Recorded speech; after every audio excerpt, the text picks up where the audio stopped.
Hey there guys, welcome back to another video. Today I'll be showing you how to connect TikTok to Instagram account.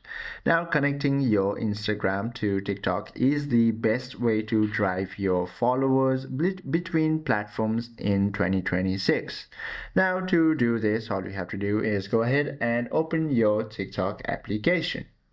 From there, tap on this profile icon and you should be able to find a pencil-like icon located on the top left. Go ahead and tap on it. It is also known as edit profile option. And over here, you should be able to find another button called social. However, it is not shown in mine because I have yet to complete my login info. I have yet to fill in all the infos about my account, but you should be able to find your socials option over here. Now go ahead and tap on it. From there, tap add Instagram.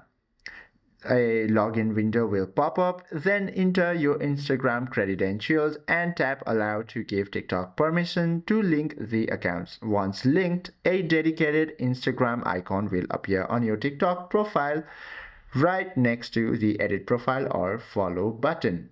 I hope this video helps you out a lot. If you have any questions or queries, please do comment down below.